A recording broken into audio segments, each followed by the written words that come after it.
Happy Fantasy Friday. It's time for book club. We are Lindsay, Kelly, and Catherine, and this is the Banner and Bookmarks podcast. We are three book besties diving into romantasy with unhinged theories and a bit of spice. Heads up, this podcast contains spoilers. If you would like a spoiler-free introduction to the book, go back and listen to the beginning of episode 1, our world-building episode for this series. But for now, we will be covering all things Direbound, and it will absolutely be full of spoilers. So pour yourself a drink. Come escape reality with us, and let's talk about books. Today, we are discussing chapters 31 through 44. So let's start off by summarizing those chapters. Lindsay, you want to get us started? Absolutely. The remaining Rawbounds have survived the Purge Trial. Before Meryn can go to bed, Stark comes into her room because it is time for another tattoo, and Meryn tells him to give her another one on top of that. The next day is a day off, and Meryn goes to visit her mother. She rides Anassa home, reminding herself on the journey that this is all to save Selah. To Meryn's surprise, her old home has been fixed up, and she finds her previously ill mother in pretty great spirits. Her mother adores Anassa immediately, and the two women spend a pleasant evening together. Right before Meryn leaves, her mother gifts her with a stunning opal pendant. Meryn makes the journey back to the castle, which is buzzing in excitement over the forging ball that is to take place that evening. A gorgeous dress is waiting on her bed, and Meryn thinks this is what it means to be loved by a prince.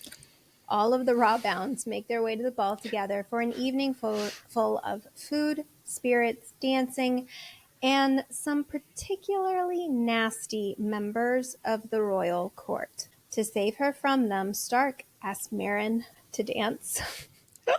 That. And he notices her opal necklace just before Killian steps in, and Meryn announces to everyone that she is claimed by crowned Prince Killian. Blech. They dance together, all eyes on them. King Cyril says that he approves of their match, and as they slip out of the ballroom, Killian tells Meryn all the things he wants to change once he is king. Once they are alone together, they have some pretty aggressive sex, which includes him biting her neck, but she seems to enjoy it. Meryn wakes up happy, remembering her night with Killian. However, her joy is quickly smothered by the feelings of her pack grieving over the death of the Strategos Alpha Marcos. She learns that the Sovereign Alpha is on her way to decide the new pack leader. In the meantime, Meryn has to apologize to her friends who are upset that she kept her relationship with Killian from them. Meryn and Anassa receive a summons from the Sovereign Alpha Sigrid, and in a shocking twist of fate, Meryn is named the new Alpha of the Strategos pack. She learns that the wolves have chosen her, and the bond between her and Anassa strengthens even more. Meryn suggests that Beta Egith should go to the warfront to lead their pack, while Meryn stays back to continue her training. She informs the rest of the Rawbounds of the decision, much to their shock, too. The next day, Stark and Meryn begin alpha training together, and he points out some old family books in his office. That night, Meryn falls into another nightmare, but she wakes up to find herself sleepwalking again. She is in the arena, and after looking into one of the drains, something metallic, gold, and opalescent catches her eye. She is drawn to it, and Anassa tells her to trust her instinct. After a few weeks in training, Jonah tries to attack Meryn, but luckily Stark is there to stop him. Meryn and Stark continue their training together, and Meryn starts to lean into her role as Alpha. Meryn also enlists Venna, who, remember, is a trained spy, to help her sneak around the castle and find clues about what the king may be hiding. Egith sends a note to Meryn saying that they may have located the missing children near the warfront in a city called Grunfall. Grunfall. Stark and Meryn take off on their wolves for the 2-day journey, resting overnight in the city of Linsfall, like Lindsay. You fell down! Linsfall. Sorry. There's something about Kelly just going, oh, you fell down. You fell down. Linsfall. Resting overnight in the city of Linsfall, they come across a statue of the faceless goddess. There is only one room at the inn, y'all, One bed.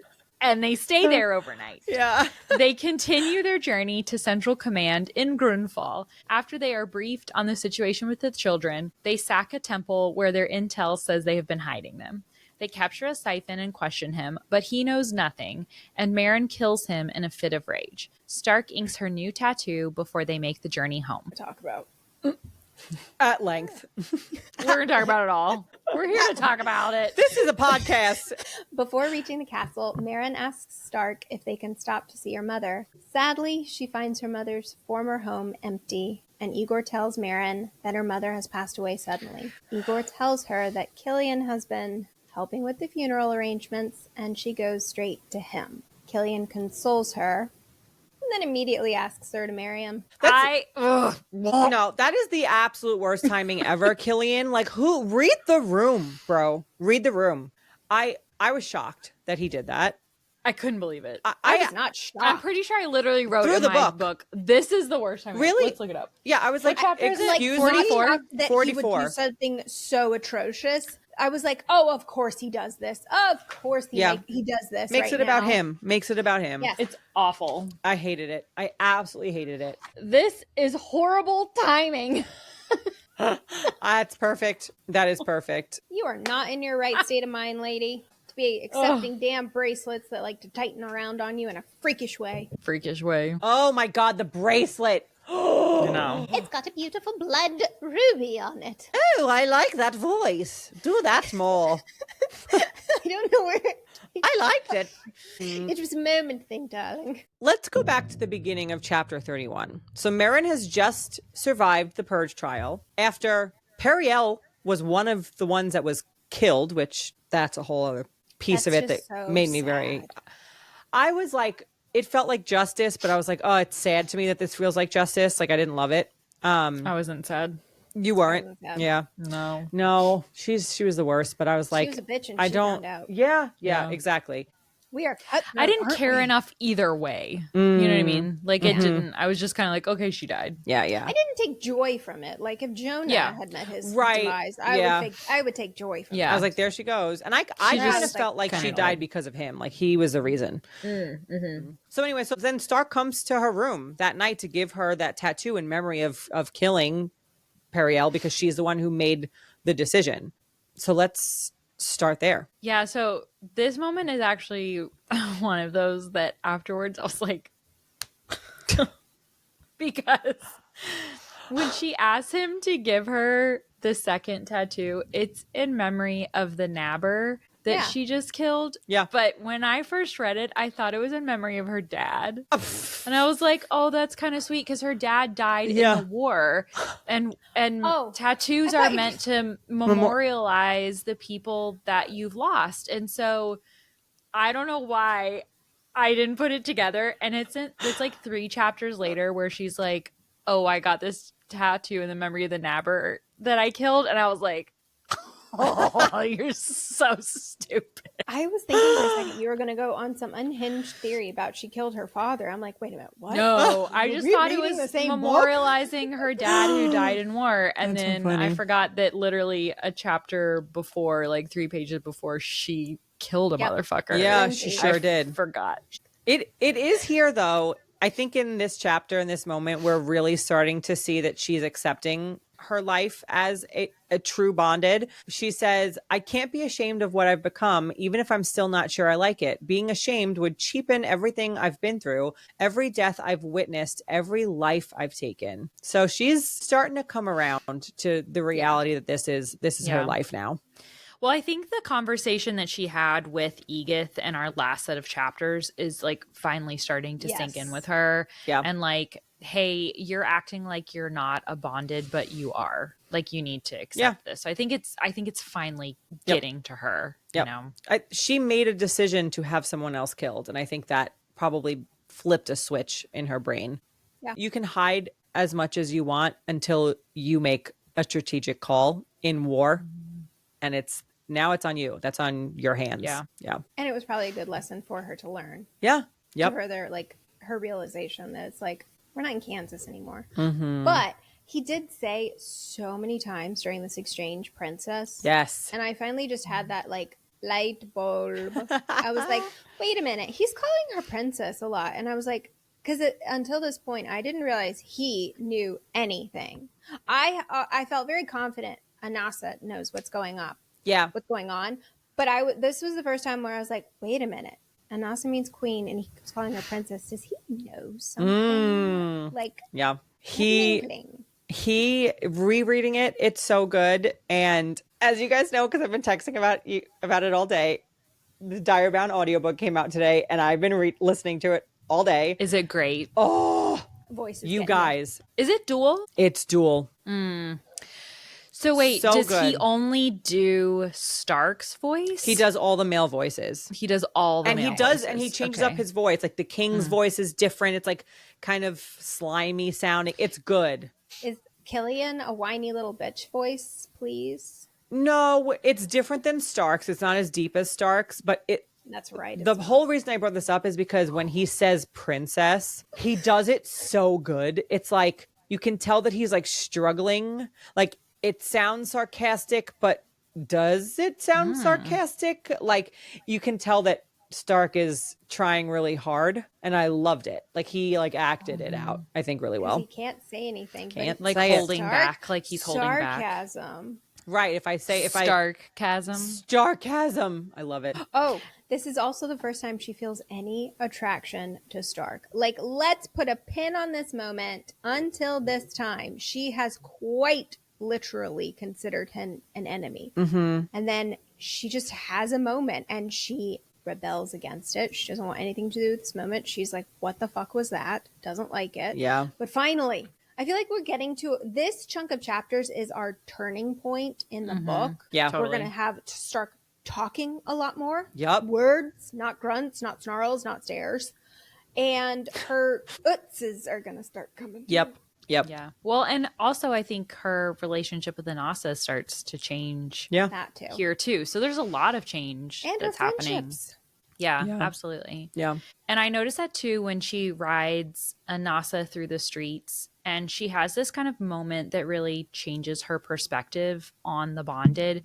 Like she notices that the people kind of shy away from Anassa, but she notes that there's like a kindness in the way that Anassa adjusts her movements to them.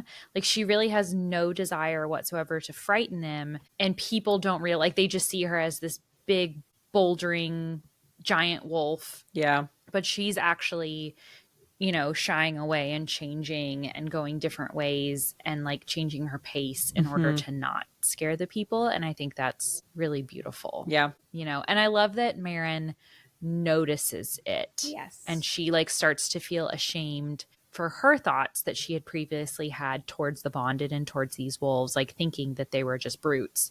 But in reality, Yeah. they're not. Yeah. She does that a lot in these next like chunks of chapters. She realizes her perceptions about so many people are off. Yeah. It's like, and it's not They're just sheltered. like her perception is changing. She's actually like noting it consciously, like, oh, Right. I was thought wrong. I now Yeah. think this. And I'm glad that she checks herself because we see it so many Yeah. times where she's like, I was wrong. I realized that. And I'm glad she's like acknowledging that Yeah. to herself. But not towards the king. No. Because she has a quote. She says, all along, my neighbors and I have resented the bonded, but they're not the enemy. In the end, we are also just toys for the king to use and then throw away. The commoners shouldn't resent the bonded. They should resent the nobles and the king. The thought is disloyal, treasonous even. Yep. Yeah. And she also here is when she starts to have those thoughts about Killian would make a better king. And so you can see here too that Killian has convinced her that he would be better and that he's going to change everything like he says he's going to when he becomes the king. She thinks the words, when there's someone more fit to rule the throne. And then Anassa chimes in with, there is. Loved this. Hint, Loved hint, it. Nudge, nudge. Loved it. It's you, It's Meryn. you, and it's By the way. going to be you. Yep. Yeah. But did you guys struggle with something? Because at this point, I did not realize that. I realized that the Dire Blade controlled the wolves. I did not realize, obviously, all of this oppression that they cannot speak certain things, that they don't want to go along with what they are forced to go along with. I didn't realize how prevalent that was. And so at this point I was also thinking, like, then why are the wolves not checking the king? Like, this whole time that was my biggest struggle through the whole book. I'm like, why are the wolves just going along with it when they're supposed to rule everything, right? And they're just letting it happen. Aren't they just as culpable? Yeah. And we obviously find out there's repression happening. Yeah. A little blood curse why they can't. But even at this point, I was just like, I was struggling to even accept the wolves because I kept thinking, well, they're just as culpable. They're just going along with it too. Yeah. How are they any better when they at least have power? Yeah. No, But then we got there. I think I got that they were being controlled outside of what they wanted to be doing. I don't know how deep it went, but I couldn't imagine a world where they were just like doing these things out of their own volition. But even at this point, you guys caught on to that they were being controlled, because I don't think that's what I'm saying. I knew they were being controlled by the dire blade because when she he literally wielded says it. the dire blade is when you wield it controls. Yeah. But no, that was literally the extent of it. I was like, I didn't know they were being controlled or oppressed. So then I'm like, that's why my thoughts were very much spiraling as they're culpable. I'm not getting on board with these wolves because why are they letting this happen? Yeah. Like, I legit was like, this is not acceptable and the wolves should not stand for it. Yeah, I didn't get it. I didn't get that they were definitely being controlled, but I was like, something isn't right. Like, that was the thing in my head. I was like, something else is going on, but I didn't realize that it was as deep as it was. Yeah. Which has to make for such an interesting reread, right? Yes. Like, once we know that Stark is under this spell, once we know that the wolves are under this spell and all the bonded, and it'll be so interesting to see their reactions and what happens in book 2 now that is out. Right? Yep. So Anassa and her mother, unnamed mother, fine, love each other instantly. And I have to tell you that I did not pick up on this on the first read, but obviously, like, Anassa knows who her mother is. The rightful queen. Right? Like, that she knows. So, like, this is Anassa showing her respect. Yep. And that's one of those things that on my second read, I kind of had like a, oh, fuck kind of moment, like her realizing bow. why she bows to her and why she gives her mother so much attention, because her mother at the time is the rightful queen. Yes. She is the rightful heir. Yes. Lindsay, and I loved that. Yep. Lindsay, this is where I had my moment. You had your moment like practically the first chapter that Mama's not crazy. It actually took me this long.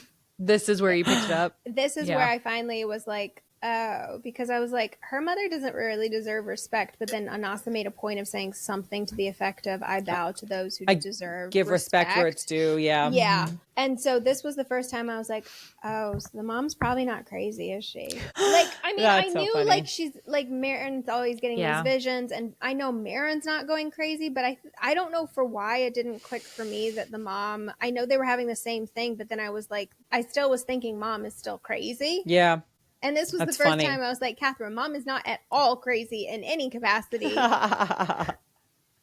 It took a wolf bow. I loved it. I honestly thought when she bowed and when she was like, no, I give respect where it's due. The first read, I was like, oh, it's because you're her rider and she bonded to you and this is your mother. So she's just like showing respect. Now I'm like rereading it and listening to it. And I'm like, duh, you big idiot. That's what I'm saying. Yeah. Your second read, like you get such a different read on that chapter. It's so good. It's so great. I love that. Mm-hmm. I love it. And I love that the mom's like, do you think she'll like sourdough bread? And I was like, well, Rigatoni would eat sourdough bread if we're, talking about dogs here. But yeah, I'll eat sourdough bread. Dogs. I'll eat some. I bring you sourdough bread. Oh, like a dog. Like a dog. Like a dog. I bring you bread like a dog. Like a dog. This next part rubbed me wrong. Let's do it. Lee has been visiting. Her mom is somehow fine. Mm-hmm. Nobody watches her day and night. She was doing horribly while Meryn is there. Killian, witnessing this for a year. But all of a sudden, she's totally fine. The house is taken care of. Like, I was screaming at her. Like, I felt so much resentment because it's like, Lee, as you knew him at that time, could have been doing this for your mother this whole time. why are you not pissed off at the state she was left in? And why are you suspicious now that she's not going to those? Yeah. Yes. He could have been doing it the whole if time. he's He been could the have been prince the whole doing- time, why hasn't he Yes. been taking care of her? And because I had to keep this charade going about my identity, not for a year for somebody. Well, and you can still supposedly take care of someone love. without money. Exactly. Right. And Do a I little was bit here just and there. so Yeah. resentful seeing that she's doing so well all of a sudden. And it's like, why are you not seeing that this is a massive manipulation? But then sure. I was also kind of just wondering why. Like, the drugs Yeah. must have been suppressing her. She's not on the drugs anymore. Like, she's fine. Why is she fine? Why is she fine? I kind of took it as like the weight somehow had been lifted off of her. And I don't know what the reason for that weight being lifted off of her was. Like, if it's Meryn and Selah being gone, if it's Meryn being closer to finding out what's happening. But that's the impression that I got, is that there was like a weight lifted off of the mom's shoulders. Like, that she didn't have to, like, Meryn is finding out more. And so mom doesn't have to hold the burden of the past by herself. Or continuing that though. No, like continuing it though. Yeah. What if it's because Meryn is making these discoveries and the whole reason they're having these visions is to complete the discovery, for them to realize their heritage. So Like, maybe they're getting closer and closer. Yeah, Right. and so maybe that is having a positive influence on the mom's lucidity. Lucidity, yeah. Yeah. And that's why she's getting better, because Meryn is making these discoveries and Yeah. it just clicked when you said that. Like, I'm like, oh, well, of course she's feeling better. Right. Yeah. She's not sharing, like, she's sharing her grief now. She's not alone in her secrets. She's sharing them. Yes. There's less of a burden on her. I love that. So Meryn does learn that the Nabber attacks have increased. And I, again, am shocked in this moment that does she properly ever question Killian over that? No. Girl, ask questions. No, he just says, "Oh, I'll beef up security." Oh my god! Like, come on, and then that's it. Really, that's it. Come on. But then they continue and get worse. Nothing changes. Yeah. And then before she leaves, her mother gives her a pendant necklace. And, quote, she says, "It's light against my skin, despite the stone's size and the intricate gold work in which the opal is set. It's clearly very old, tarnished with age and disuse. I realize the stone is unnaturally warm. It feels almost alive." And I love that. And I love that Anassa shows an interest in the necklace. And Meryn kind of notes that it is odd, but I feel like it is Anassa trying to give her another clue without giving her a clue. Yes. Right? Saying what she could. Meryn, dogs are not interested in necklaces. Dogs honey. don't like, right. Jewels are not usually liked by dogs. But do we think that the mother actually knew? She says the necklace needs to be seen. What's our read on that? No. No? I don't think she consciously knew. I think The voices told her it needed to be seen. Maybe. not even told her, but I think it was something that she inherently knew of, like, this needs to be seen. This is important. Because it's But I beautiful. don't- Not even that it's beautiful, but It's she important. just and she knew. knows. But she didn't know. But she knew. Yeah. I get the vibe you're dropping. Yeah. You know? She didn't know why she knew, but she knew. Right. And Exactly. we know why she knows she knows. But she didn't know that she knew that she knows that she knew. And she couldn't tell anybody, even if she wanted to. Right, because she's crazy. That was the best way to end that. Yep. It's the night of the forging ball, and Venna and Isabel have brought Meryn a beautiful dress to wear that they procured for her. Beautiful. But she and goes into her room skanky. and Skankalicious, yes. skankalicious. But she goes into her room and an absolutely stunning emerald green silk and lace dress is waiting for her. And she says, "Suddenly, I want very much to go to this ball, if only to be seen in this dress, this gesture of love." So obviously she assumes it is from Killian. We find out later that it is actually from Stark, and that absolutely enrages us all, right? And she goes farther. She says, "The gown transforms me from a fighter into something ethereal. I barely recognize the elegant woman my reflection presents. Between the dress and my mother's opal, I feel like one of the bonded for the first time, like I truly belong in this world. The feeling is foreign and not entirely unpleasant. Again, just another representation of her accepting her life as a bonded. Yep. And also Killian sucks. Right. Yes. And also, Stark is intuitive. Oh my God. So intuitive. He knew her color palette. He did her color palette.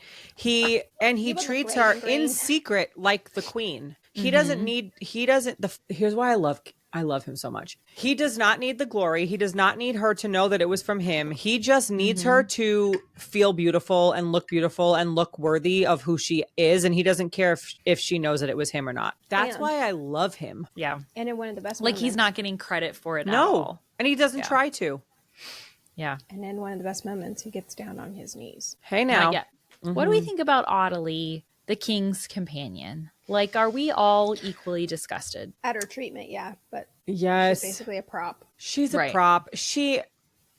I have mixed feelings about this because it is something that, from what I remember in rereading this, like she wants to be the king's companion. Like she feels like it is an honor. Right. That's true. But she's also brainwashed. That's the thing. It's like you only think that because you're being fed these lies and believing them. And so think this is such a great thing. And it's actually not. And so I have a hard time with this because consent is consent. But again, you can't consent to something that you don't know the whole truth about. And so don't love it. Yeah. In a don't way, love almost for her own self-worth, it's like almost a kindness for her to think this is fine because then she's not having these negative thoughts about herself. Right. She's avoiding that altogether. And in a way, I'm kind of like, that's probably a better position to be in. Right. She feels like it's an honor, so she's happy with herself. And it's like, at least that's what you're thinking because you're not going to be as traumatized by it at the end of the day. Yeah. She doesn't feel degraded. She feels like a prize. She does. Yeah. That might change eventually, but yeah. That's why ignorant people are sometimes the happiest, right? Yep. Be a goldfish. Just forget everything and keep swimming. Happiest animal on earth. 10-second memory. Be a goldfish. Just keep swimming. So the royal court is being very Hunger Games-esque. Yes. That was the vibe I got through these whole interactions. I mean, they see her as meat. They see her as property. They see her as like this glowing prize, a champion for them. They don't see her as anything else or of any other worth. But I love that Stark recognizes that she's about to flip her shit. And he saves her. Yeah. And he dances with her. So close. Loved the dancing part. I was like, oh, hey now, he can dance. Hey now. And I also like that he takes the moment to point out her opal necklace. You might want to read up on the history of that kind of opal before you start parading it around. But it's funny, like I kind of read this in the negative the first time. Like I was a little disappointed. Yeah, it was like a threat. Like I know what he's saying. Like, hey, I know he's trying to push her to read up on it, but it came off as a little aggressive to me. It did. I would actually be curious to know, Kelly, if you can listen to the audio of this section again, if it comes off as aggressive. Because maybe we're reading it that way, but when it's read the way you might want to look up the intended. history of the opal, or is it like you might want to look up? No, it's neither. It's kind of in between. And the way that I read it the second time, knowing what it is, it kind of came off to me as like he wants to be able to say it in the way that Lindsay is saying it, but the blood oath is preventing him from that. So it's like pushing it out, and this is the best way he can say it, kind of thing. Like constipated. Yes, like you might want to read up on the history of that. So they're dancing. Killian cuts in. Stark doesn't want to give up her attention. So Meryn steps in, and she proclaims that she is claimed by the crown prince. And that's what she says. This quote, it is so cringe. That's when it finally sinks in. No more hiding, no more sneaking. I'm his and he's mine, and everyone knows. And I'm sorry, we all have the you're mine, and Yes. it can hit the right feels.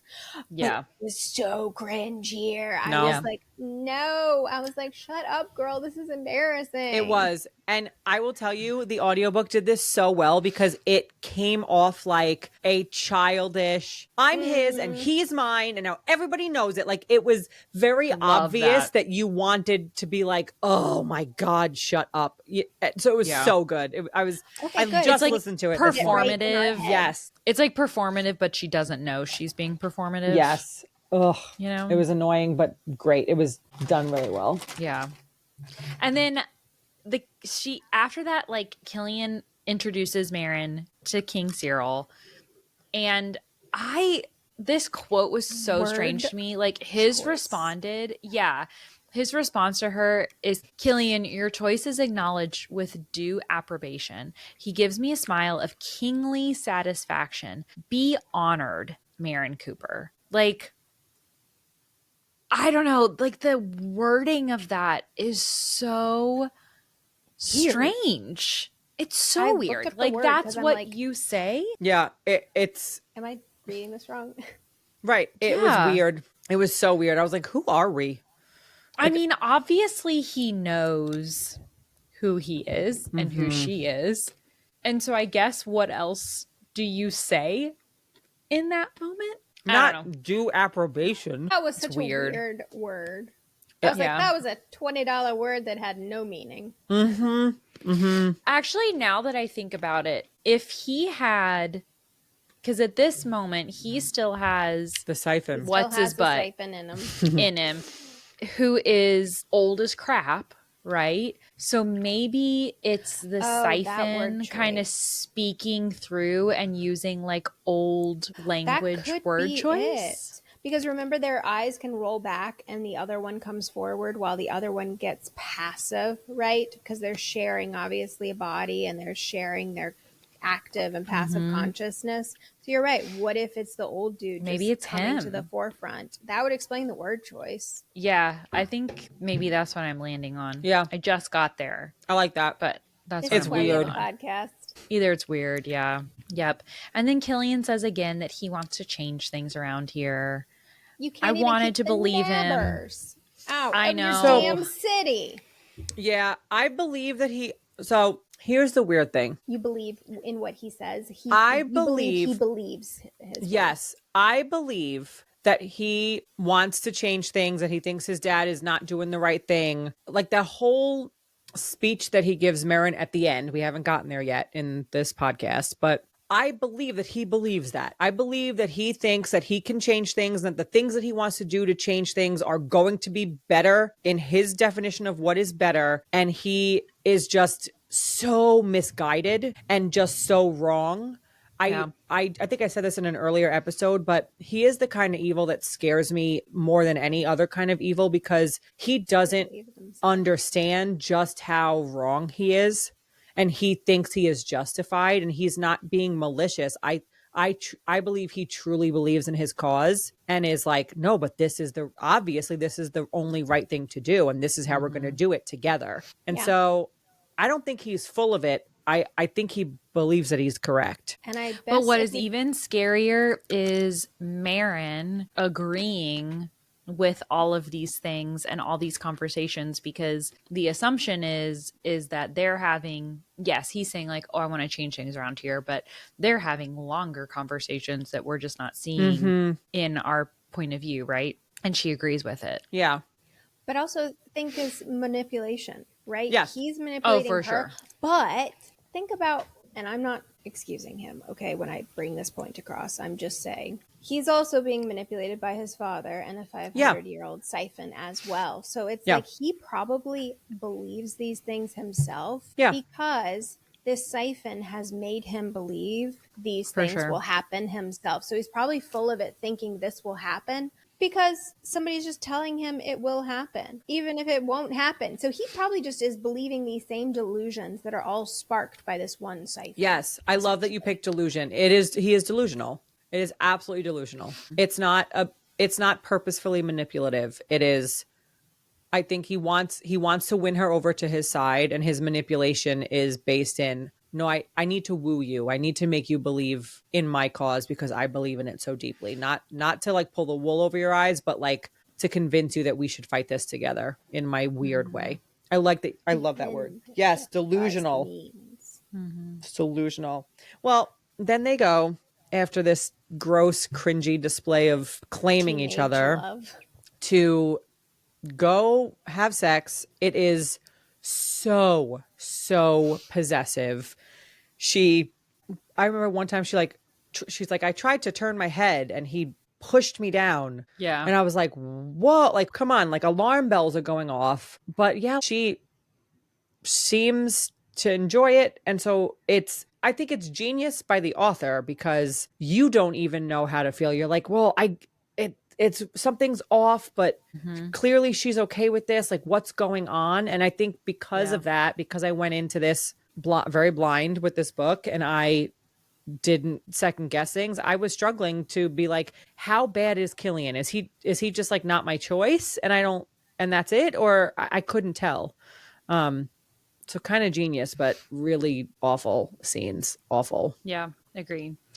She goes back to her room and she finds out that the alpha has been killed at the war front. So she had blocked Anassa out again while they were having weird possessive sex, and horrible things happened while she kept that block up. So rightfully others judge her for not being there with the pack. You know, they're judging her for her relationship with Killian and for choosing Killian in these kinds of moments. And I can see, like, if I was a member of her pack, I would be pissed too. Like, you are spending time with the crown prince instead of with your pack, you know. And I get it. Like, at the end of the day, they have a much stronger connection to the alpha because they were raised as bonded than she does. Yeah. But I can see where they would be upset. Like, they would feel disrespected. Yeah. Right. And the whole point is you're supposed to have your channels open to your wolf at all times because in a war situation, doesn't matter what you're doing. Yeah. You could be sleeping with your partner. You could be pooping in the woods, peeing in the woods. You could be doing whatever.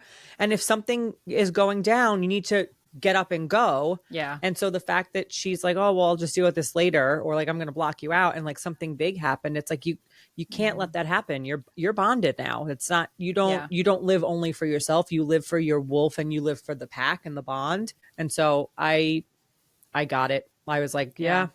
I'd be also annoyed too. Girlfriend, do you really think your wolf is sitting there with popcorn watching your weird sex scenes? I know, right? She's don't probably care. putting up blinders herself to the best of her ability to make sure you're still conscious and not, choked to death in there. Yep. But she's not paying attention.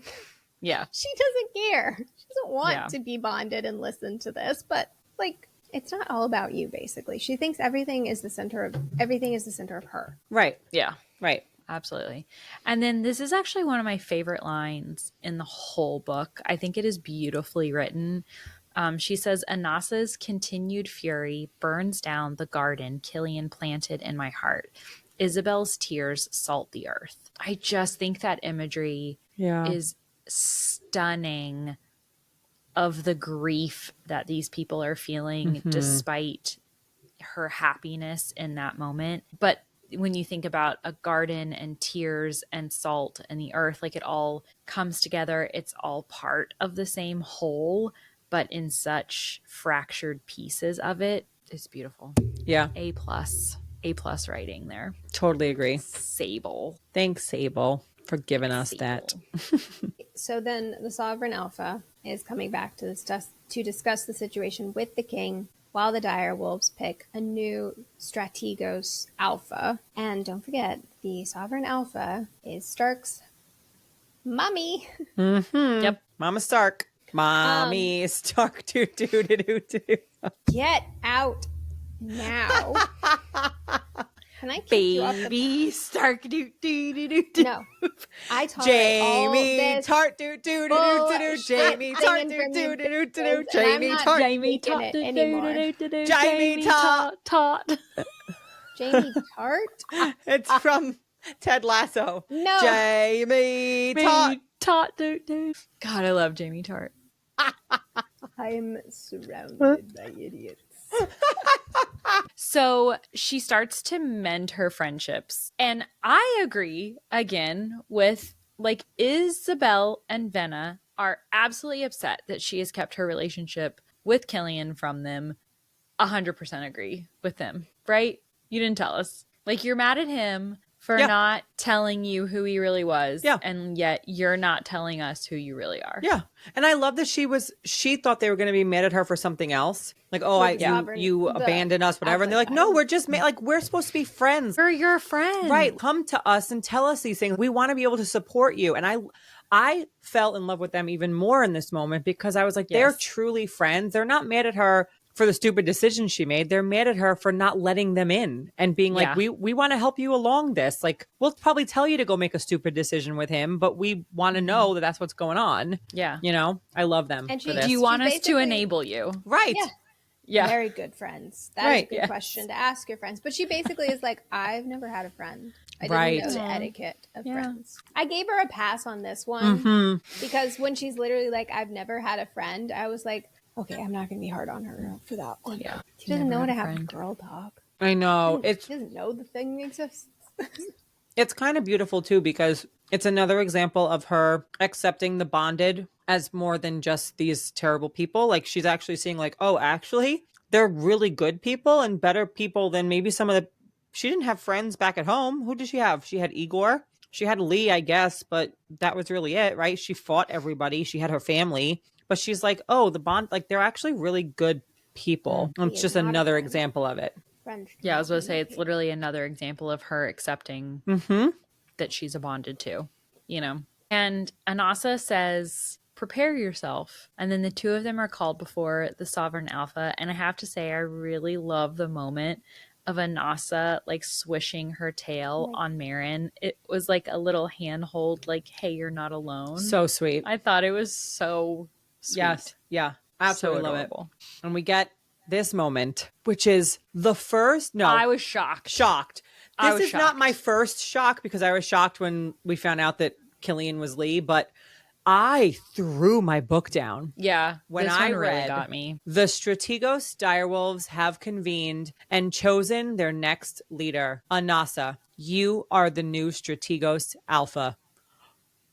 What? Like, holy... I was not expecting that. What kind of shock? Was it like the shock of, wow, that's really cool? Or the shock of, really?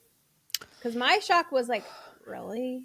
Yeah, it was like, why would you choose a rookie? Right. Like, why would you choose someone so...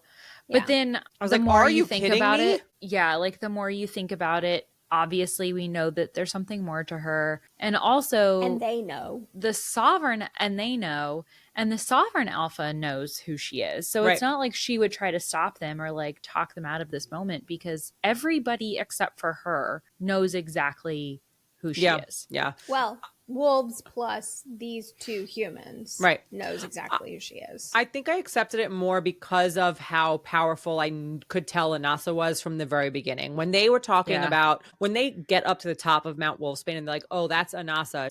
Ancient. She never bonds. She's like, they put her up on this pedestal. So I'm like, okay.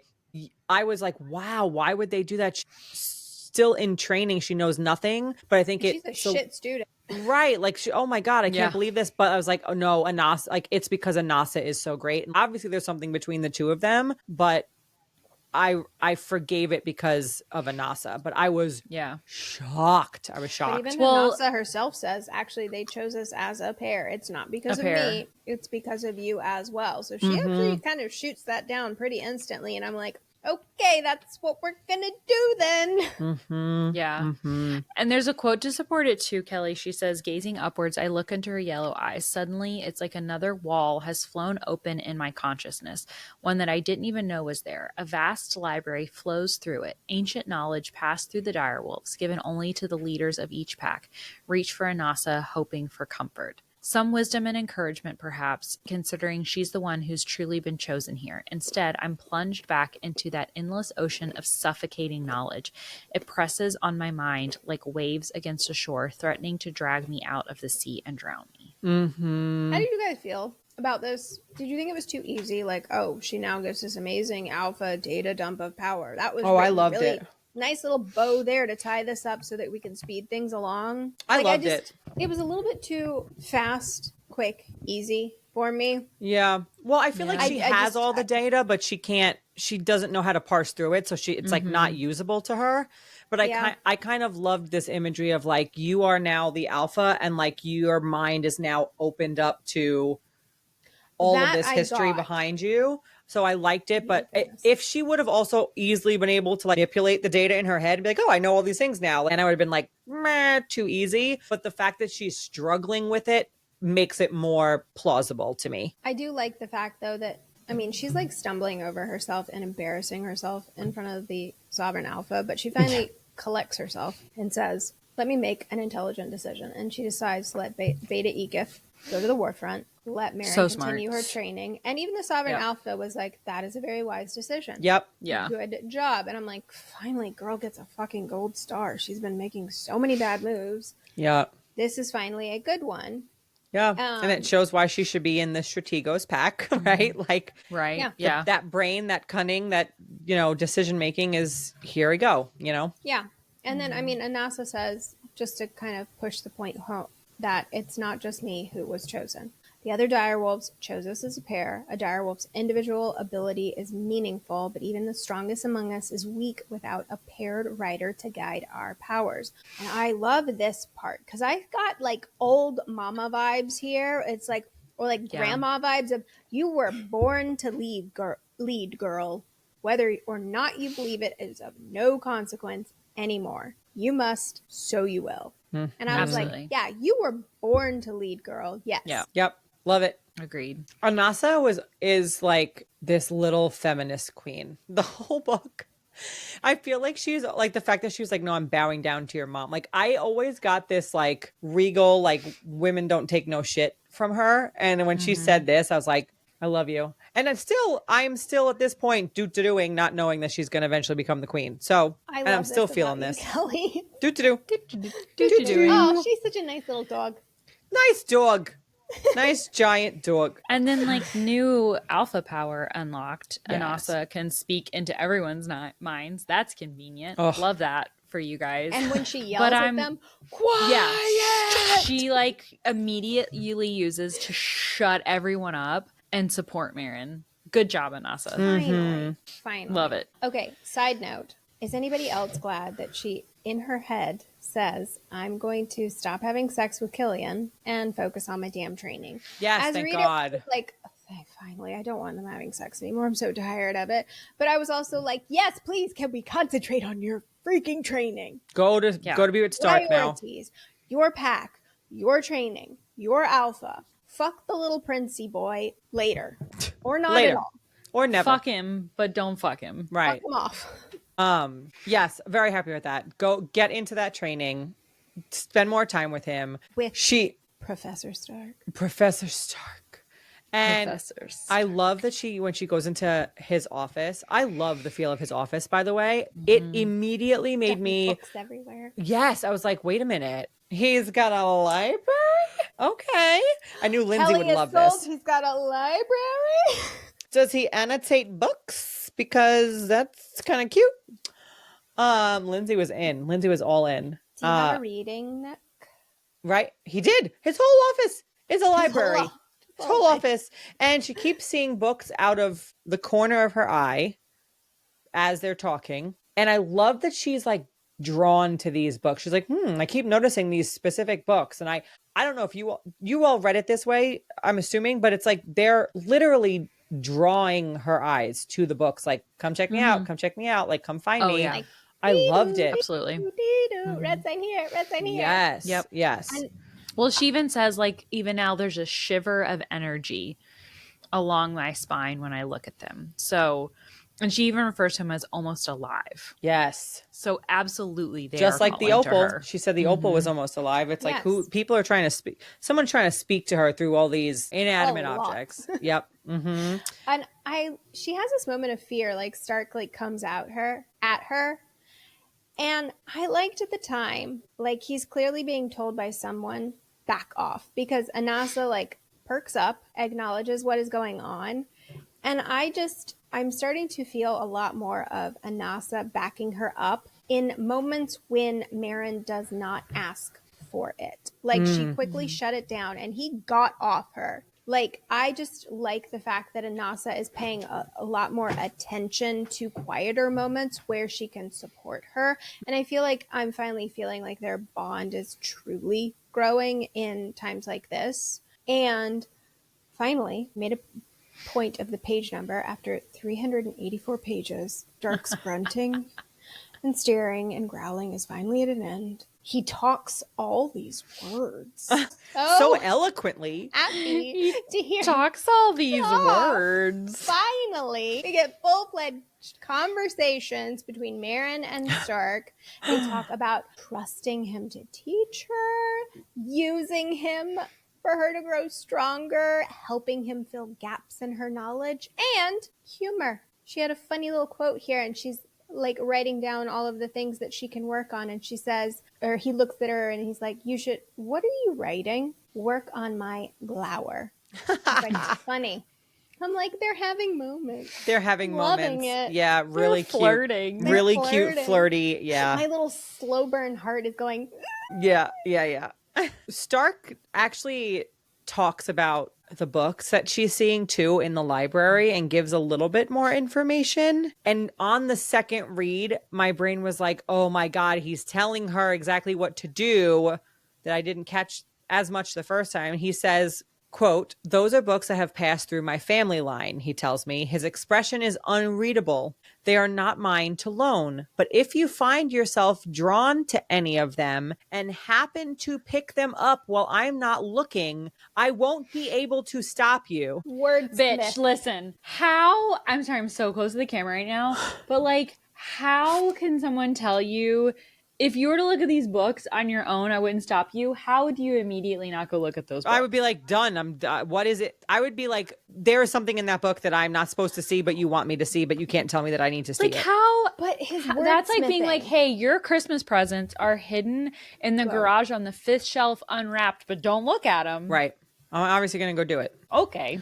Like, how can someone say that to you and you don't immediately want to? And even Anassa responds and says, do your own research, because obviously she knows who Meryn is. She wants her to trust her, and Meryn still doesn't pick up. But I will say, this was the first wordsmithing where I was like, that was wordsmithing done right. Yes. I was like, Yes. we Do need your own to have research. more Yeah. of those thoughtful conversations, not these little one-liners. Like, that was beautifully wordsmith. And I was like, could you do that on repeat until this girl gets it through her thick skull, please? And thank you. So it's been a long day.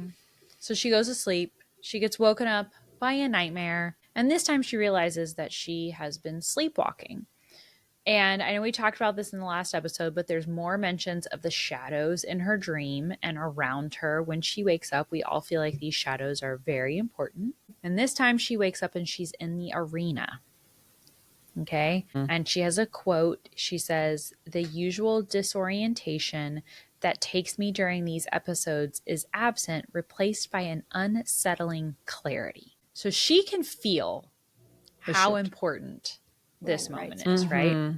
And she looks down into the drains. She sees something metallic and gold with an opalescent stone, but she is scared off before she can get to it. And I have to admit that I was really disappointed in myself in this moment that I did not put together the opal necklace and the opalescent crown. Yep. Because I did not catch it at all. Yep. And when I read it for the second time, I was like, you dumb hoe. How did you not pick that up? I think I only did because opal is just not common. So I was like, oh, they're both opal. They're probably go Exactly. together. So why didn't I pick it up? Because I didn't. Because you were too busy picking up on everything else that I didn't pick up on, because I actually was like, oh, opal. I didn't. I got it in this one.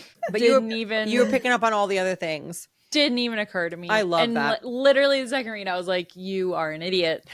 Like, it was how right did there. you not get that one? It was right How there. did you not get it?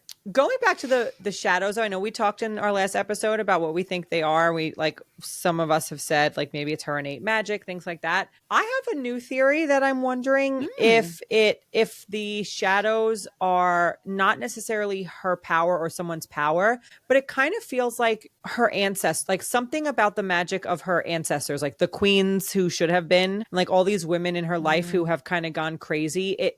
I don't know if it's like actually like them. guidance. Yeah, like, and maybe it is like magic that's stemming from her, but something about it feels like guidance. And like I was editing our episode and one of you said it's like warning bells. The shadows kind of come to her when she needs to be warned. And so part of me is like, well, I don't know that she would know enough to warn herself, but would she have some kind of power or magic or connection to all of these matriarchs in her family who are somehow guiding her in these moments? And maybe it's part of the shadows that help move her. Maybe the shadows are what's moving her to sleepwalk to go to these places. So I'm curious if, I don't know, that's maybe my thought about what it could be. I don't know if it's if it's her magic, but I feel like it's connected to the women. I would agree, because I would absolutely think that it's, even if it is truly her magic, it's coming from, like, that is the magic of her family Right. line. Right. If it is truly magic, if that is the way the author takes it, as it being like her true like physical power she can manifest or whatever. But I do like that idea, because it's basically like she has no control over this anything, like any of this now. So is there some kind of like subconscious? Yeah. Right. Nice like family guidance. You become the queen after the person behind you, and like it passes down. Like they are not just regular queens. They obviously have magic that they can talk to the direwolves and like all this stuff. The original queen. So it would make sense to me that magic and that connection doesn't just die off when they die off. And so it kind of like almost every new queen is their own queen plus all of the women who've come before them. Yeah. It's like wrapped up. Yes. Which I would love if that was I do like that. a thing. And speaking of magic, they go back to training. Jonah attacks her. I don't think anybody was surprised by that, right? Jerk. But well, and she did kill his girlfriend. True. I mean, I guess. Fine, whatever. Anyway, we're going to talk about Stark's touch you and die energy in a second. But going on about that magic, I feel like this is the first point where I see a physical manifestation of this pack magic they keep talking about. And it happens during this training exercise with Deimos. She mentions magic is pulsing, drawing force from the very air around them, creating battering rams of energy that punch through the arena like massive fists. Literally, debris flies everywhere. Like, I'm finally like, okay, this isn't just like a frou-frou theoretical thing, right? Because especially when it comes to Strategos, so much of their stuff is in their minds and they're calling it magic. But this is the first time where we see a physical manifestation of that magic. And I was finally like, oh, okay, so there's like actual real magic happening. It's not just like the magic of a bond. It's like truly, we're like making stuff happen. Right. Yeah. I do wish we saw it a little bit more. I agree. I think that the magic, in my opinion, should have been a little bit more defined in this book. I think it should have been a little bit more obvious because it's very much skirted around. I'm sure that we'll learn more about it in the next book, but being able to have powers like that, I feel like is pretty important. Yes. And it's kind of surprising to me that that's not better fleshed out. Like, we were confused for so long about, like, when you say magic, but we're not seeing magic. What is the magic? And we're getting only, like, bits and pieces of it like this. I was like, I was expecting in-your-face magic, so I understand their magic. Yeah. Right. Yeah. I get that. We do get a touch you and die moment. Which was out of the blue. I will say, I was like, I'm sorry, sweetie, sit down. You were only just talking like 5 minutes ago. I didn't realize you knew all these words in the alphabet, and all of a sudden you're using these words to defend her. Like, wow. We just, I loved it. I mean, we did he a is 180 the alpha here. You don't have to sit down. I was not mad Stark, about it, but I was also stand up. surprised. Yeah. Shocked. Maybe Catherine was like, I need to sit down. I need to sit down. So funny. Well, Meryn does start to become friends with Neva, which is good because I think that a lot of times we see Neva kind of stays off to herself and hasn't really built bonds with many people. And so it's good to see that she is starting to be more a part of a pack. It's like important. not every friendship is going to be an instant one. Right. And that's okay. Right? And you don't have Like, to be yeah. best friends with everybody, but you're part of a pack. And so, you know, people need to care about you and know that you care about them. So it's good. Yep. And it's not the easiest person to become friends with, too. So I was kind of like, good for you, Meryn. Like, you're not just taking the easy Ven and Isabel, who are clearly the ones who are pursuing this friendship with you. So I love that. Yep. And then she's continuing her alpha training with Stark. We get a quote from him that we love, and he flat out says, I will never lie to you. That is true. He won't, and I love it. And then she does sense kindness, actually, from him because he has to break her nose so that Anassa can heal it because it was messed up and it needed to be fixed. And so it's kind of him, and she is seeing it and is kind of jarred by seeing kindness from Stark, and she thinks, what the heck is happening right now? I don't get this. Where is this coming from? And she kind of starts to wonder if he can feel that something is starting to shift between them. And he actually gives her some genuine advice. She thanks him for it. Like, we are really starting to see friendship. We're starting to see this level of I'm an alpha, you're an alpha. We'll have these roles to play, but there's friendship and definitely some flirting has been happening. So we're starting to see all those things play out. And I love that she's like, can he sense this? Because I'm feeling some things here. We're like, come on. We're like, come on, people, like sense this and kiss already. But obviously it's not gonna happen. That would be cheating, I wasn't Holly, and quite, we don't. Yeah, I wasn't want quite that. there yet. Yeah. Oh, I we wanted don't like them to Killian, make out, but we don't want cheating. Oh, well. She's got to go dump his sorry little asshole. Yeah, I'd be okay with her kissing him first and then going back to Killian.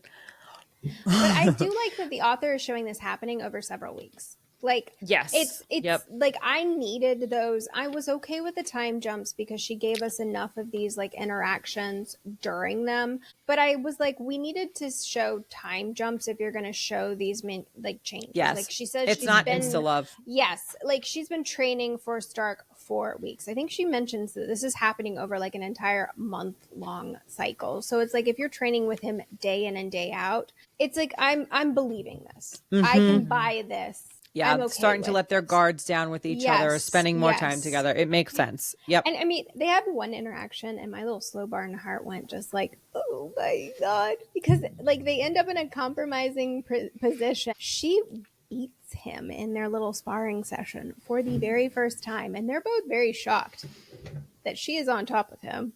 And it's just one little line. He strokes his thumb on my leg, and my heart was like, you stroked a thumb on her leg? I was like, it's intimate. Yes. Very intimate. It's very intimate. Yeah. Mm-hmm. And it's a show of care that is not what he's usually showing. Yeah. And it was just like, he probably didn't even consciously do it.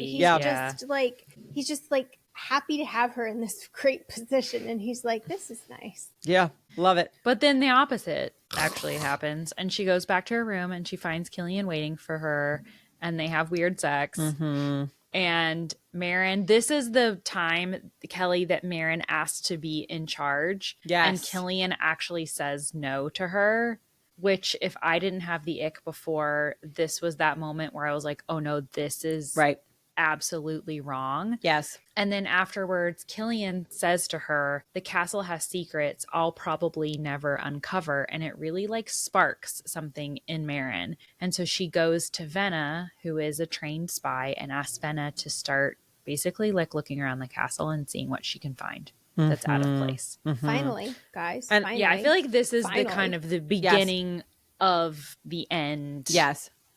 Right. And I love that Venna's like, ask no questions. I got you. I'm like, yes, let's go. This is friendship. I love it. Well, I think even Venna noticed, she's like, I see something weird in the shadows around the castle as well. Like even Venna noticed something weird. And so like she's like, yes, I've been noticing strange things happen. I've been exploring things. I'm noticing passages that are or aren't locked are the opposite now. People doing things odd. But she's like, I got you, girl. Yep. Let's go on it. And now that Venna starts looking around, we also get a message from Edith from the front. And it says, we may have located the missing children. I don't know about Let's you go. guys, but I was Time like, to go. yes. I thought this was Finally. the moment. Like the something moment. was finally Yes. happening. Yes. Yeah. I So agree. Meryn and Stark take off for the front. They take 2 full days to get there. So they take a break overnight in Linsfall, where Lindsay fell. Oh, thank you so much for doing that. In my head, I was like, Lindsay should fall down. Lynn's fall. Lynn's fall down. Lynn's fall down. And this is where, in Lynn's fall, where they come across the statue of the faceless goddess. We get a lot of information about her here. Fantasy religion. Yes, I'm going to pass it over to Lindsay for this. We did start this a little bit in our world building episode, but I have a lot of thoughts. so many things. All right, Lindsay, you take it away. Okay, so they come across the statue of the faceless goddess, and we get all this information, right? So she says, quote, a strange pull draws me to the statue, carrying my feet across the square almost without my participation. Anassa's approval wafts to me along our bond as though it's right for me to go and greet the image of the goddess. I love that Anassa is like allowing that to happen in this moment. Okay. I'm gonna say all of the information, then we'll come back to my thoughts on it. Okay. So Stark tells her that believing in the faceless goddess is commoner nonsense, quote unquote. So she prays to the faceless goddess, and it's almost this moment that she's like ready to do the hard work herself. She says, help me find the children, help me understand what's happening, tell me how to make things better. I'll do it myself. I'll do everything I can. Okay. So my thoughts. So let's go back to the fact that the king, a long, long time ago, King Cyril's ancestor, erased knowledge from the commoners so that they would believe that there was nothing more powerful than him, right?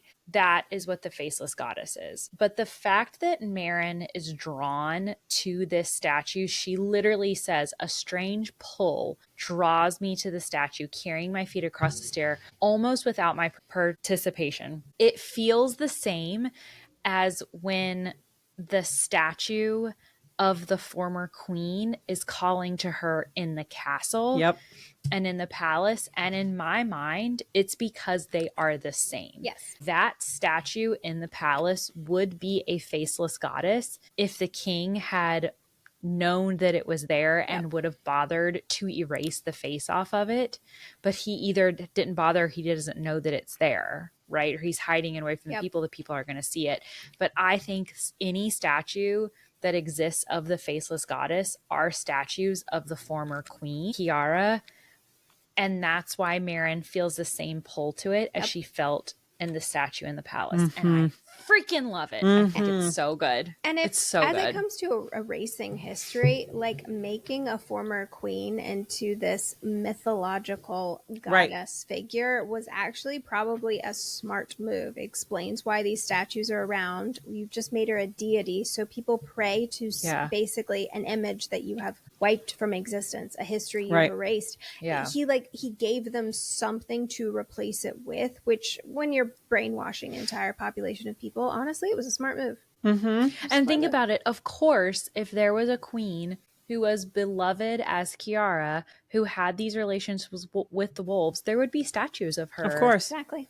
Everywhere. Yep. And so he used those statues and gave them something, like she's important enough in history and in culture that it's almost like he knew that he couldn't erase her entirely. Like she's strong enough that the people would still have feelings towards her and still have some sort of memories for her. So he's like replacing it with something that's almost there, but that he can control. Right. It's very diabolical. Yes. So good. And so that good. He can kind of show that he is also aligned to the faceless goddess. Like he can look like, oh, we're all united in this, but meanwhile he knows what it really is.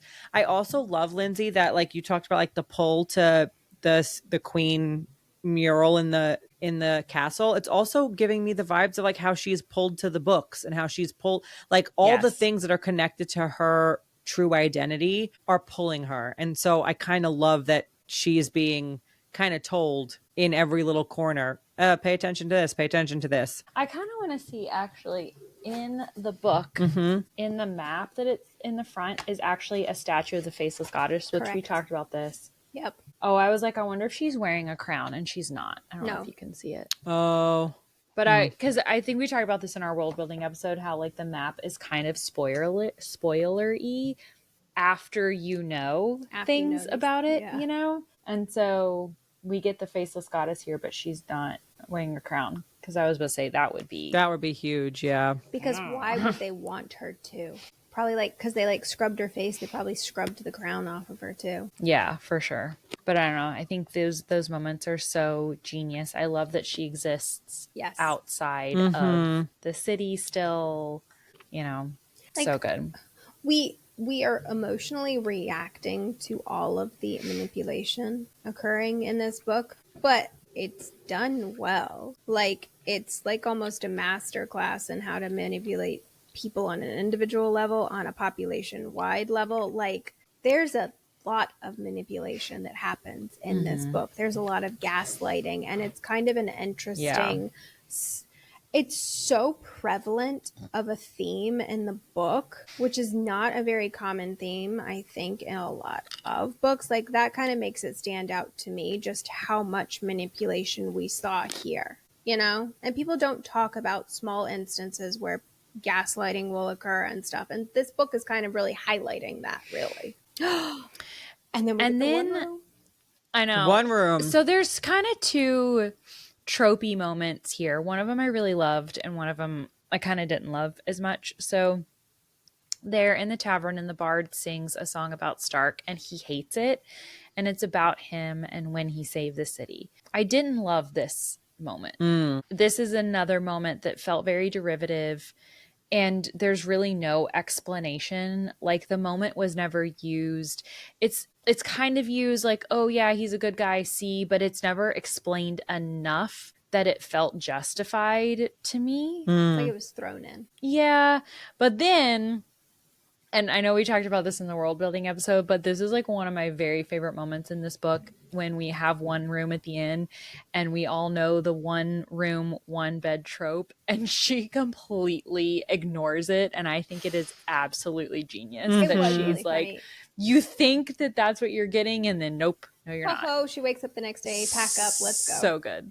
But, yeah, so good. But they do have an important interaction in this scene when they're in that bedroom together, because I think it highlights how Killian never said anything about this to her, never acknowledged it, like someone who loves you would and should. So she realizes that her shirt doesn't cover these self-inflicted marks, scars, right, she has on her upper thighs. And Stark notices them immediately, and he ferociously yells, "Who did this to you?" Another trope. Who did this to you? He thinks these are marks of torture. Like, he is enraged also, thinking Killian might have done this to her. And she tells her, no, I did it myself. She's almost bratty in her explanation. Like, he genuinely thinks something horrible has happened to you, and it enrages him. Like, that is an appropriate emotion to have.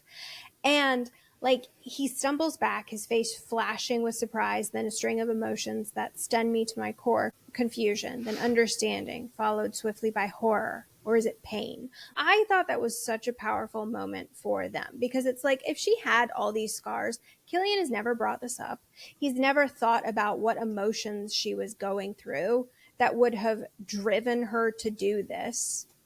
Everything is just so surface level, and Stark sees these scars, has this visceral reaction to it. It's like, it's a reaction you want your MMC and FMC to have, and it kind of highlights how trivial all of the interactions that she and Killian have with each other. Like, there's no depth. I remember on my first read being really confused about these marks. Me too. It was in.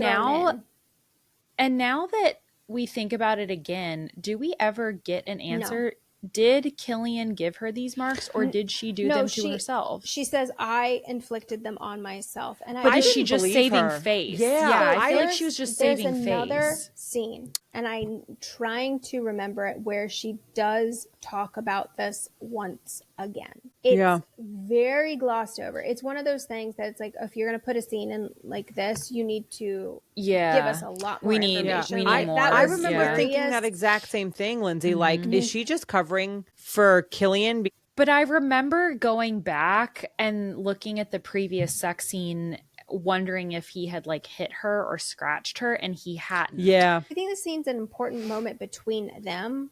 I wish she would have brought it up again, because I'm like, that's such an impactful thing. That's a serious thing. Right. Her emotions. And either way, either if Killian is doing to you it's serious, impactful, and if you're doing it to yourself, it's serious and impactful. Yes. Right. Yeah.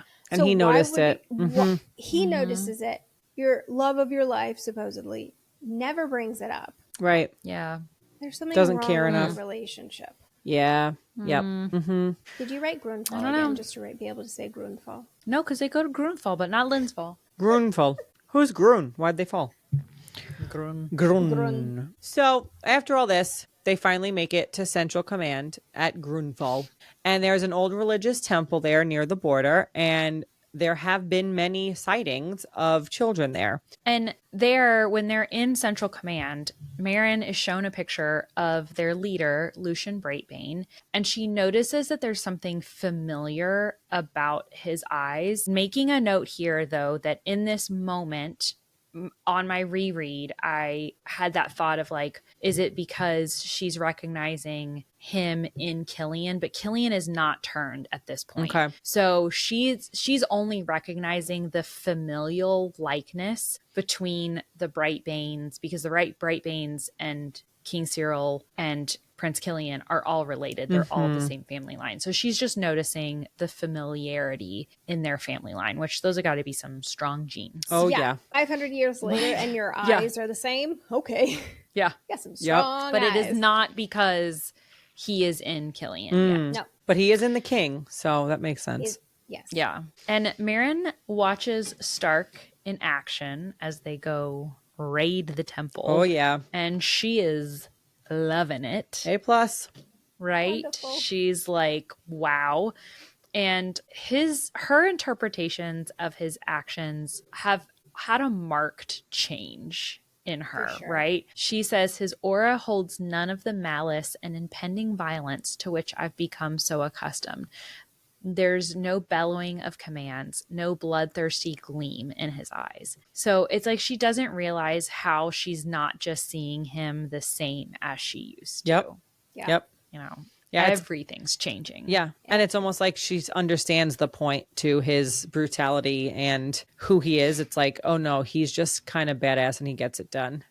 Which I kind of love. I think too, because she has gone through so much training at this point, that she's starting to appreciate the military training. Yes. That before she hadn't really gone through it. She hadn't been put through these rigors. So she almost doesn't like appreciate it for what it is. Yeah. I totally agree with that. You know? It's almost like when he is no longer scowling and actually having conversations with her, she's like learning things about Right. him. Ooh.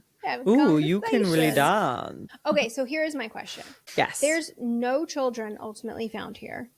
They said there were children sighted. How did they get this wrong? Because it wouldn't even make sense that there would be children here in the first place, right? Because we find later at the end, all of the children have been kept in Sturmfrost for the king to siphon, right? Like, there wouldn't be children brought all the way down here for people who don't need it all the way down here. So, like, what was this whole children thing that brought them they were here? a plant.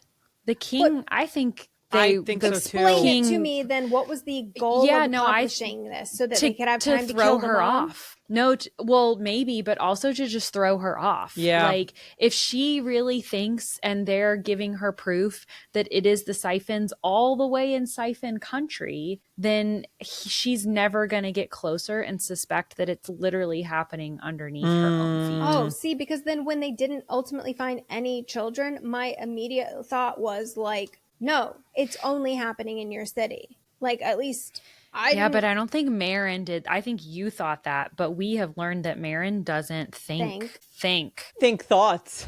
She doesn't think thoughts. No, she really You know doesn't. what I mean? Like, I think that, and to your point, I think it was to get her out of the city Yes. so that they could kill Mom. I agree. And Okay. throw her off of the trail that it wasn't happening Yes. right beneath her eyes. Oh, And I okay. think that if Stark is She supposed fell to for be that.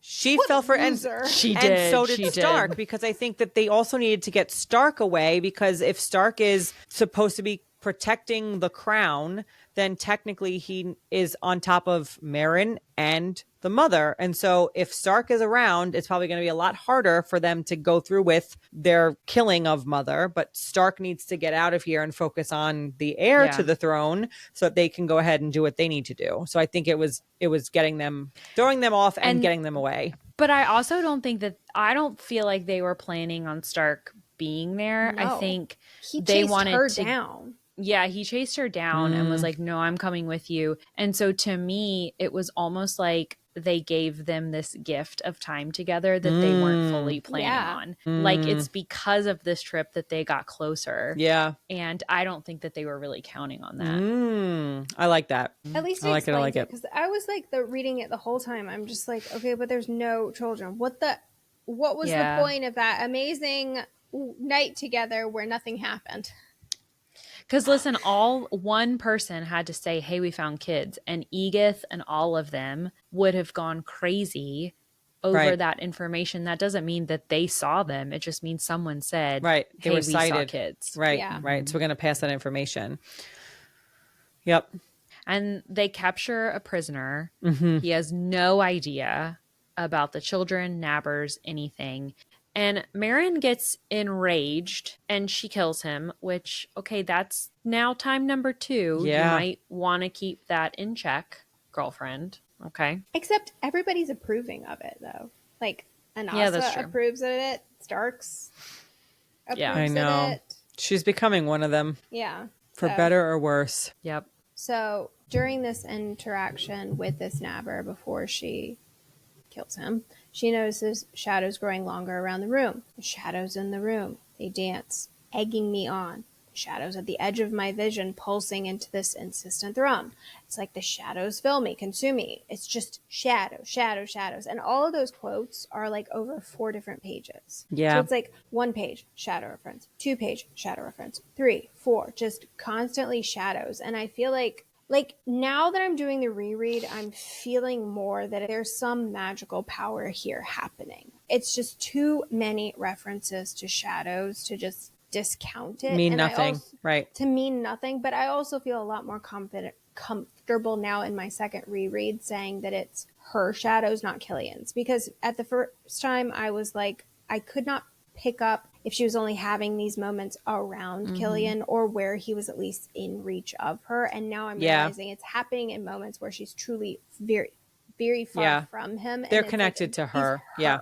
I would love a shadow mommy. We've talked about this. I would love a shadow mommy. Yes. We get so many shadow daddies. And I like the fact that we get her telling Stark everything. She's very emotional after she kills this nabber, and she basically just tells him everything. Her whole life, her mission, her sister, everything. Yep. And she's like, I feel like I've just bared my fucking soul to him. And I was She totally did. really, really freaking glad that she finally told her story to him. Like, even if he knows the story, because he probably knows a lot of her history, right? I'm glad she told him. Yeah. They had that moment together. And I feel like it helped him maybe put more pieces together and fill in some gaps, because he knew a lot about her, but I'm sure he didn't know he couldn't be everywhere. And it's not like he was, well, we don't know that he's magic and can hear through walls. And, like, it's not like he can put all the pieces together. So I feel like the point of this is not only to help them build their relationship, but also kind of helps him fill in all those gaps to understand the full story, which I kind of love. It's purposeful for many reasons. He's knowing her. He knows about her, but he's knowing why he cares. her. Yes. Like, because he's been so disappointed by her, especially at the beginning. He thought, this is the queen. This is it. Her. And so it's like he's finally getting her story, her opinion. Like, yeah. I think she's probably like justifying herself a little bit for him, and he probably does need that. But we also get the best. Talk about it, Kath. I know you love this scene. She gets another tattoo. Killed a nabber, get another tattoo. He licks her twice. A 1, a 2. He does it again, slow and deliberate. And this is the second time she's had a very physical, sexual reaction to him. And she's shocked by it again. She grabs his hair hard and is pulling. Mm-hmm. And then he bites her. And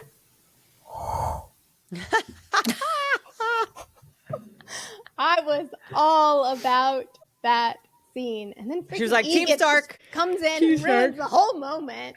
And I'm like, I liked her showing power in this moment, because all of these scenes with Killian, she has no power. Yeah. She literally was holding him. He's like trying to read her to understand her reactions, almost letting her go first, letting her control this. She's finally getting a power in a sexually charged interaction with another person. It's on her terms. Yes. Totally. Yep. Totally. Yep. Well, after this fantastic scene, they have to do their way back. They have to make their way back to Sturmfrost and the castle. And on her way home, Meryn asks if she can go and stop and see her mom. And we get this heartbreaking scene where she goes back. The house is in bad shape. It's all locked up. It's dark.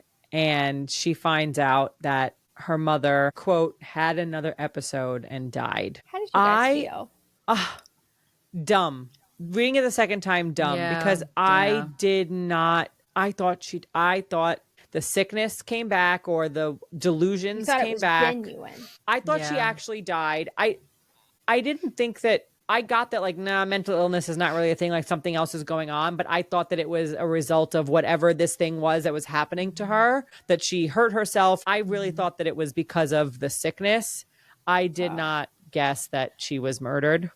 Well, and I was so devastated. When we find out it's the guards that have been supposedly protecting her, the guards that Killian can control, I'm like, I'm sorry, your guards killed her mother. Mm-hmm. He's awful. He's awful. Yeah, he's awful.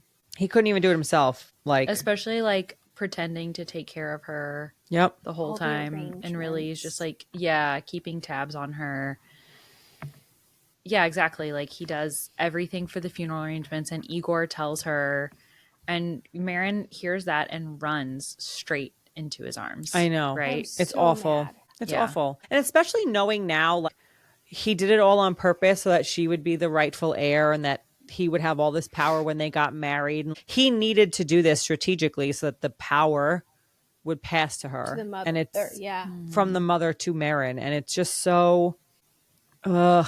I know. Ugh. It's such a disappointing thing. Yeah. And it's interesting though, because we get more shadows. Like, she noticed the shadows are around Igor's house, or follow her basically to the castle. They're there in his room, darkening his room. So I feel like the shadow talk is getting more and more prevalent. Yep.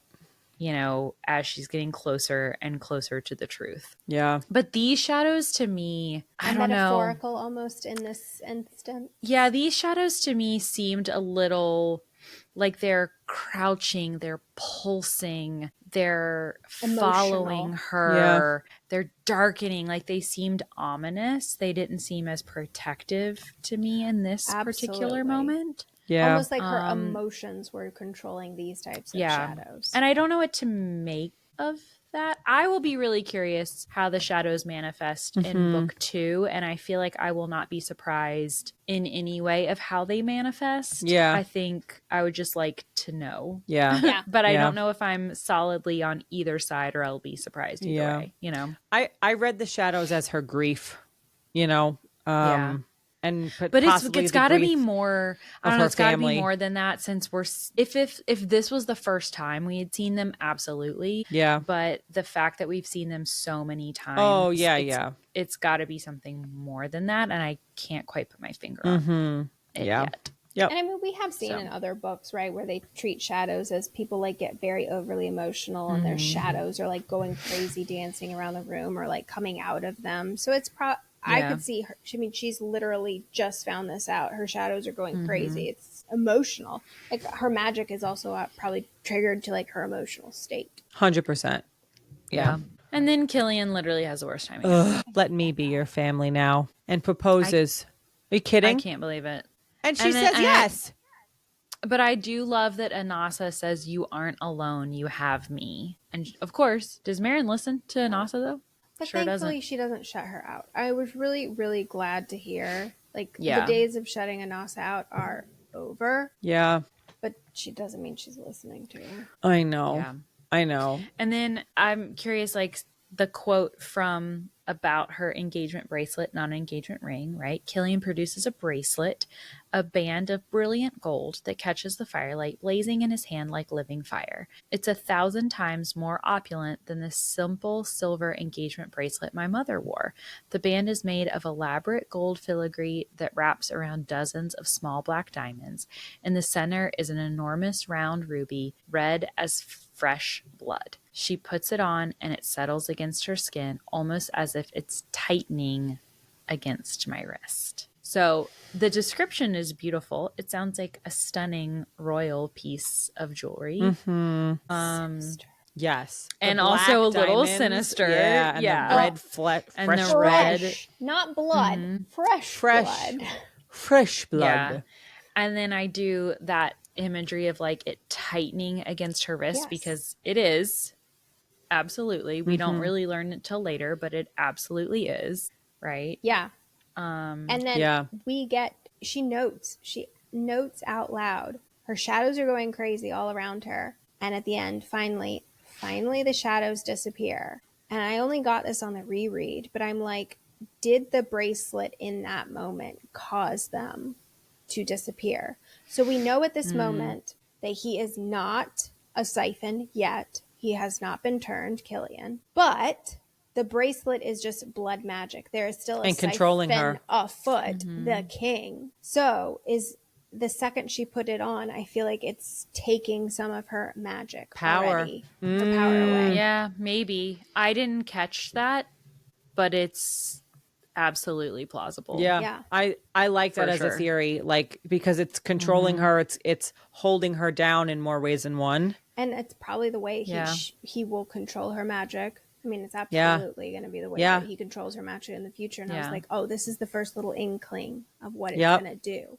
Yeah. Yeah, I didn't Engagement get that, bracelet. but it's really smart actually. Ugh. For sure. But this isn't a proposal, y'all. This is like a kingdom. And how are you okay, I can understand in this moment you don't think about it, it's romantic, blah blah blah. But you're sleeping with the crown prince. How has your mind not come to the conclusion of, oh wait, I'm in love with the crown prince. Right. That would make me a queen. That would give me a kingdom. Like, why hasn't she thought about that yet? Because you can't tell me that any woman sleeping with a royal would not have that thought. Yeah. Yeah. Like, how has it not crossed her mind? And the ramifications. You're supposed to go to the front line. Because and she's you're not gonna, inquisitive. Like, queen. Yeah, I mean, clearly she's not inquisitive, but like, She doesn't even see this is beyond. 3 days ahead of herself. You know, like I want to shake her in this moment. Yeah. Shake her. Like, hello? You Yeah. haven't thought about that? You're literally like, you aren't just saying yes to a person, you're saying yes to an entire people. Yeah. And you don't understand the importance. And you haven't even of what is graduated yet. Right. And it's not like she doesn't, like she understands it because when she said that whole thing when she's dancing with Stark and Killian cuts in, she says, I am claimed by the crowned prince Killian. Yeah. She is clearly saying to everyone, I understand that he is literally like the next in line. He's the heir to the throne and I am his. Come on. She You really haven't thought about it? more. Yeah, like she understands the title, but the ramifications, the actual action, like what Yeah. are you going to queen by day from the front line? Like you're supposed to be shipped out. Right. Right. And I don't know, again, I know we talked about how bad timing this is, but like I would absolutely never say yes in this moment. No. I would at least be like, thank you, I need Yeah, let me think about this. Let me be in the right state of mind. I'm not in the state of mind, but she doesn't even question it, and it enrages me. Yeah. I would have appreciated if the authors would have taken this moment to show her completely overwhelmed. Yes. Almost to the point where it's like she's so taken aback by this, not just completely falling on all over herself to rush into his arms and accept. I would have preferred they would have taken a route to have had her so overwhelmed and almost like he's like not seeing her reactions, and he just gets that bracelet on her. Like through her shock, he gets that bracelet on her, because I think the key is that he just has to have it. He has to get the her. bracelet on. Yeah. And I would have appreciated if a lot more if they had taken that route, because her just having a moment of being like, this is wrong. I wanted her to have that moment here, and I would have liked the fact that he's got it on her. Would have been fine with that, but her to be like, I haven't even accepted this. I'm shutting down. Right. I'm not sure. She didn't even have to say no. If she had just shut down enough to say this is wrong. Right. Like he puts it on her without even waiting for her to answer. Exactly. Right. Yeah. That would have been it's not better once way. you said yes and then I put it on, but like, will you do this? And she feels it tightening, and then she's like, okay, I guess so.